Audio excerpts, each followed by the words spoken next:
अस्सलाम वालेकुम टू आल संगात। क्या हाल है जनाब? ठीक ठाक हो? उम्मीद करें सारे भैन भरा ठीक ठाक हो। अल्लाह पाक सारे भरावां दे माल जान इज़्ज़त आबरू हर शे दी हिफाजत फरमाए ते अल्लाह पाक सारे मुसलमानां दी बच्चियां दे नसीब अच्छे फरमाए। अच्छा जनाब, टोटल 5 लाख रुपया सादे कोल है। ज़मीन भी सादे कोलू अपनी यानी कि ज़ाती रकबा नहीं है जेह्ड़े दे उत्ते काश्तकारी कीती वञे, और सादे कोलू टोटल 5 लाख रुपया इन्वेस्टमेंट है जेह्ड़े दे विच शैड भी सादा बना होया नहीं है। ठीक हो गया। तो क्या इस दे विच भेड़ फार्मिंग काई कीती वाई सकती है, और वो जी भेड़ फार्मिंग करनी है उसका शैड उत्ते कितने पैसे लग सन, और उस 5 लाख के शैड उत्ते पैसे ला के सारे जानवर कितने बन सन, और जिस टाइम वो जानवर बन वै सन तो क्या उस सादा चूल्हा जल सकता है? चूल्हा जलावन अल्लाह की जात है। तो लेकिन उस मैं एक टॉपिक अपने दोस्तों नाल डिस्कस कर देना जेह्ड़े बहुत कीमती टॉपिक है, क्योंकि वह एक सर्दी है कि जी जानवर वास्ते बहुत परेशानी का आलम बनती है, क्योंकि सर्दी के ही जानवर नूं टंपरेचर देना पौंदा है, शैड टैड बनाना पौंदा है, बारिश मारिश तो बचाना पौंदा है, ये वो है। लेकिन ये जितने ही हैं ये 100 के विचों ज़्यादातर 70% ये सारे जरासीम समझो बकरी दी पाए हुए हैं। भेड़ वास्ते कोई टेंशन परेशानी को नहीं। अगर 5 लाख रुपया सारे दोस्त के कोल है तो कोई परेशानी को नहीं। खैर है, बहुत बड़ा बजट है सादे कोलू, थोड़ा जिहा बजट आई 5 लाख रुपया तो तेरे कोल काफ़ी बजट है। करना के है टोटल जनाब 1 लाख रुपया भी नहीं लगना तो शैड उत्ते, जेड़ा शैड मैं तो अपने दोस्तों शेयर करने वाला। ठीक है। करनी अगर भेड़ फार्मिंग करनी है तो भेड़ फार्मिंग दी क्या करना है, तो टोटल बांस गिनने हैं या कि दाऊँ कोई 11 दोस्तों के घरों लकड़ियाँ टंबे जेड़े लभदे हैं तो वो भी चाह गिनने। ठीक है। तो अगर कोई कुछ पैसे ला के वो पिलर सीमेंट के बना गिनसो इट्टां दे तो जबरदस्त, अगर नहीं तो वह भी लकड़ियाँ तले शापर उत्ते वलेट के लकड़ियाँ दी थंबियाँ पूर के उत्ते बना देवना, छपरा उत्ते काने हारशे वगैरह पा देवनी है। लेकिन उसकी ये कोशिश करनी इतनी एक ढलान होवे कि उस पानी जड़ा बाहर निकल वजे। अगे क्या करना भाई, क्योंकि वह एक भेड़ है अलहमदुलिल्लाह जड़ा गरीब की साथी है कि जेड़ी सर्दी की कोई परेशानी को नहीं।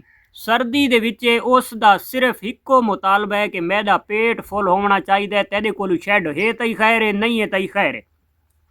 करना के है, तुसा 20 जमा 10 बने पे हो, 20 जमा 15 बने पे हो, तुसा लकड़ियां का शैड बना छोड़ो, लकड़ियां का एक ढपरा बना छोड़ो, छपरा बना छोड़ो, तो तुसा जनाब ओके थी गया हो।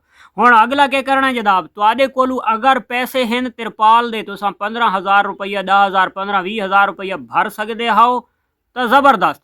अगर वो भी ना भर सकते तो वध क्या करना है जनाब, वध तुसा काने गिनने जड़ियाँ सिरकियाँ मिलदियां शहर दे विच, अगर वो भी ना कर सकते तो तुसा जनाब जिस टाइम गन्ना नूं हथ लगदे उसकी पराली दे भी तुसा जनाब पल्ले बना सकते हो। उस तो इलावा जनाब सरा काने जंगल दे विचों कप के ते ओहदे तुसा पल्ले बना सकते हो, जेड़े तुसा सर्दियां दे ला देवणे सैड दे उत्ते। फखर भाई ओहदे कोई तिरपाल लवां भाई सैड दे विचों ठंडी हवा वरसी, कोई शै लावन की जरूरत को नहीं। उत्ते दी गल यह है कि अगर तुआदे कोल पैसे हैं तो तुसा बारिश के टाइम उत्ते तिरपाल सट गतनी है, अगर पैसे कोन हैं तो तुसा जनाब ओहदे मतबादल 1,000 रुपये का शापुर गिनना है। वो जड़ा छपरा होना है उस छपरे के उत्ते तुसा उत्ते शापुर सट सगड़ा है जो उत्तू बारिश थले ना आवे, सैडां वाले की कोई परेशानी को नहीं। अगला के काम करना है, जिथे शैड बनावना है तो तुसा ये कोशिश करनी है उत्तू वाला पानी थले ना आवे तो सैड वाला पानी उसके विच ना वड़े। इतना एक आसू पासू या उच्ची जगह ते बनावना है या आसू पासू बन्ना दे छोड़ना है कि ਜਿਹੜਾ बाहर का पानी बारिश वाला फर्ज करो सर्दी विच आंदी है तो वह अंदर आके तो जानवर नूं डिस्टर्ब न करे, क्योंकि भेड़ की उन आती है, भेड़ की उन गिली तल तक नहीं थी होनी चाहिए। ठीक हो गया।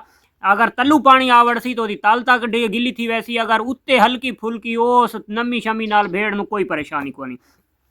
करना कि तुस अपने जानवरों की तादाद पूरी करो, अपने इलाके च पूरी करो, जिहड़ी तुहानूं बेहतर ब्रीड लगती है, दमानी तो चाह के, लोही तो चाह के, थली तो चाह के, कजली तो चाह के, मुंदरी तो चाह के, दुंबे तो चाह के, जिथे तुहाडा दिल मुतमिन थींदा है वो करनी है तुसा वो कर सकते हो। मेल फार्मिंग करनी है तुसा सारे टोटल मेल कर गिनो। हुण आवड़दे लाला सादी तो जमीन को नहीं तो गाह किथे गदसां भाई।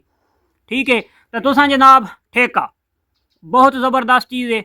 ठेका घिन के ते ठेके दे विच भी तुसा कोशिश कर सकते हो कि उस अपने ठेके दे विच लूसण वगैरह ऐसे चारे काश्त करके उन्होंने खुश्क करके ते तुसा बाहर दी जड़ी परचेज फीड गिनण नालों तुसा उससे उत्ते आप काम करो तो वह ज़बरदस्त चीज़ है।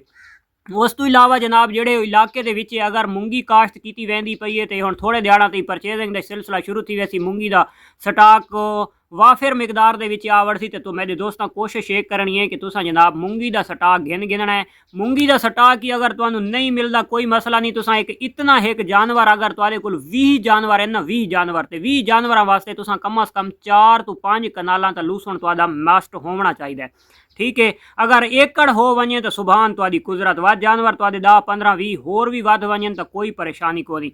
तो तुसा जनाब उन्होंने पावना सब्ज चारा दोपहर टाइम, तो उस तो इलावा तूड़ी वंडे तो पाल सकते हैं, बिल्कुल पाल सकते हो। उस दूते बहुत ज़बरदस्त तरीके नाल पाल सकते हो। और खास कर जेडे साडे दोस्त जिन्हों को जमीन भी कुछ कोनी, जिन्हों को कोई शै भी कोनी, शैड भी इह जेड़ा मैं टॉपिक दस छोड़ा इस मुताबिक बना छोड़ा। तो हुण फार्मिंग किवें करां, ते भाई जानवर ही असां परचेज कर गए तो पावनी किश भेड़ वास्ते बहुत कीमती शै, बहुत कीमती चीज़ समझो सोने के बराबर है भेड़ फार्मिंग वास्ते। जेड़े इलाके दे विच दोस्तां दे इलाके दे विच सैलेज बनदा है ना, तो तुसां तां कन्नां दे विच इत्थे अंगलियां दे के समो, कोई परेशानी कोनी। टाइमों टाइम अपना सैलेज गिनो, कोई परेशानी नहीं। उस दे वास्ते तो तुहानूं शैड की जरूरत ही कोनी, जिथे पिया होवे अपना पिया रहे। उस दे विच ना बारिश का खतरा ना कोई ना कहाँ शाहपुर, उस दे उत्ते पहले तू ओदी शैड बनाया होंदा है। ठीक है, तो तुसां जनाब बा आसानी फार्मिंग कर सकदे हो सैलेज दे उत्ते। ठीक है, सुबह ही सैलेज ते शामी सैलेज, कोई दाना देवन की होर अदाफी लोड़ कोनी, कोई शै देवन की तुहानूं होर लोड़ भी कोनी। ठीक हो गया। वत तुहाडे अगर 20-22 जानवर हैं तो उन्हां वास्ते तुहाडा 2 तो 3 कनालां ही भी लूसण जवी जोदरा या बरसन बरसीन वगैरह तुसां काश्त करेंदे हो तो सब चारा जितना एक जानवर नूं जरूरत है तो वो उन्हां दे उत्ते काफ़ी है। ठीक है, दोपहर टाइम देवना सब चारा।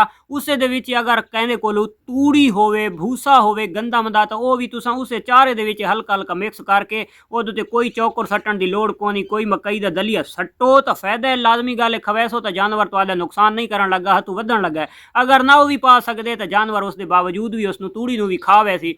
सुबह ही सैलेज ते शामी सैलेज, और सैलेज वाली फार्मिंग ही तुहाडे इलाके दे विच बहुत बेस्ट रासी। खास कर जेडे भेड़ फार्मर हो के मैनू जेडे इलाकों के सैलेज बनता पिए तो फोन करें भाई लाला सानू मूंगी का स्टाक चाहिए, तो भाई तुसा मूंगी के स्टाक नूं कि करेंदे हो, इत्थू इतने किराए भर के क्यों खड़ेंदे हो। वत तुसां आखो जी मिट्टी है, छाने लावणे, ये रोड़ा है, ये बारिश वाला मिसा स्टाक ही पा दिता है, ये थी गए वो थी गए। इन्ना सारिया टेंशनां नहीं छोड़ो, सैलेज खवाओ तो मजे चाओ। अच्छा, उस तो इलावा जनाब लाला कोई साइड इफेक्ट, कोई साइड इफेक्ट को नहीं सैलेज का। एक चीज़ याद रखनी है, अगर तुसां सैलेज खवेंदे पे हो तो हफ्ते दे विच एक दफ़ा मिठा सोडा बहुत जरूरी है। ठीक है, वो खुराक दे नाल वंडे नाल दे सकते हो, तुहाडी मर्जी है। जानवरां दे पानी दे पा छोड़ा करो तो सुभान तेरी कुदरत। हफ्ते दे विच एक दफ़ा तुसां 2 दफ़ा कर गिनो 2 डोज़ां तो बहुत ज़बरदस्त है। अगर एक ही तुसां अफोर्ड कर सकते हो तो कोई परेशानी को नहीं। सुबह ही सैलेज खवाओ, शामी सैलेज कराओ। तो लाला अगर सैलेज का खर्चा भी साडे कोल थोड़ा जिहा महंगा पौंदा है तो उस तो बाद के करां भाई। तो तुसां इवें करना है, अगर तुहाडा जानवर 10 किलो सैलेज खांदा पिए तो उस 10 किलो दे कम अज कम तुसां 5 तो 4 तो 5 किलो गंदम की तूड़ी सैलेज मिक्स कर सकते हो।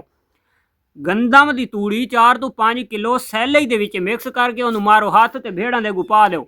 ठीक है, उस दे नाल के करना है भाई, अगर जानवर शौक दे नाल नहीं पे खांदे तो तकरीबन 1 आधा किलो या किलो चौकर चावना है, गंदम का दलिया बरीक चावना है जेडे नूं सूजी वांडा देन, या मकई का बरीक दलिया होवे तो हल्का हल्का उत्ते धूड़ देवना है। तो आदि जनाब वो जी गंदम की तूड़ी हो सी वो भी हजम और सैलेज भी खा वैसन।